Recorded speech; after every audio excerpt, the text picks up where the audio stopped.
Hi teachers, let's just talk about classroom management. Nobody gets in the education profession because they want to manage classroom behavior. However, you will spend all your time and energy managing classroom behavior. If you are watching this video, maybe it's because you are a teacher student trying to build up professional capacity, or you are currently a teacher struggling with classroom management and you are looking for new ideas, new technique to better address classroom management problems. Anyway, if you find this video helpful, consider subscribing. So without further ado, let us jump in.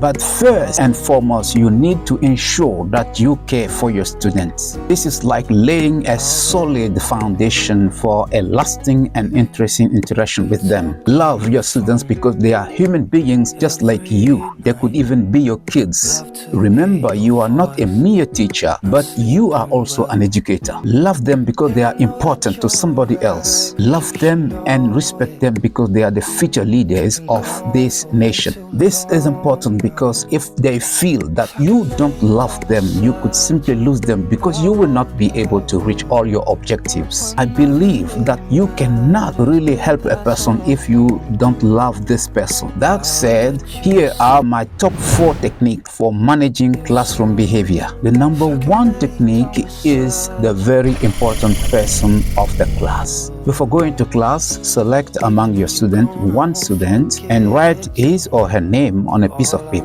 Keep that name privately and observe the student. At the end of the day of the class, if that student acted in accordance with the school rules or the class rules, or if the person made good choices, you may reveal his name in front of the whole class and encourage others to follow his example. This is important because others will try their best to be the very important person of the class. It may not be a single student, it may be a group.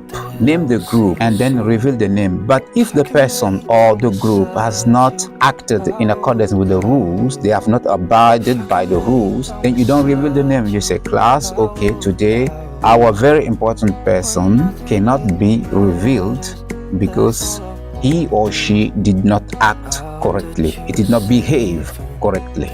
The number 2 technique is called differentiated instruction. And let me ask you this question. Do you know your students well? Maybe you have classroom management problems because you don't know your students very well. Make sure you know them because they are different in terms of personality, but also in terms of learning styles. Make every effort to identify the auditory, the visual, the tactile, and the kinesthetic. That will help you differentiate instruction to cater to their specific needs. The number 3 technique is a call and response. While you may wonder what that means, I'm going to give you example. The first example is that the teacher say, class, class, class. The students say, yes, yes, yes. A second example is, are you listening? The students say, yes, we are. Another example may be, the teacher say, eyes on me. The students say, eyes on you.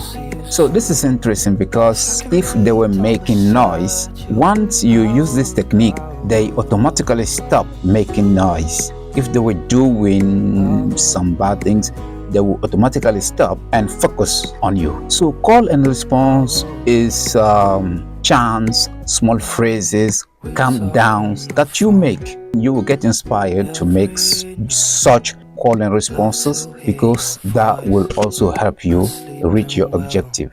And our number 4 and last technique is the strategic approach.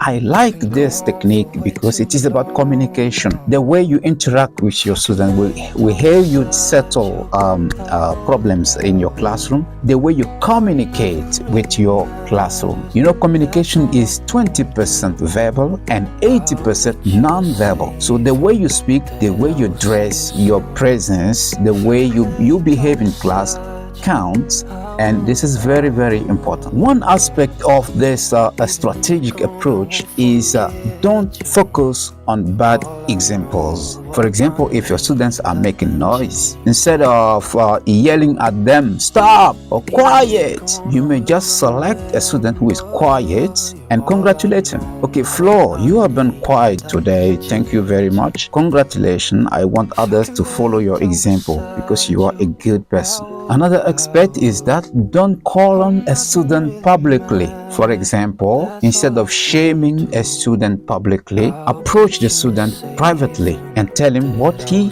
or she did wrong. Another aspect is that you must not enter in confrontation with your students. They may do some things, but don't behave as if you were confronting them, as if you were opposing them. Find ways to communicate good behavior to them.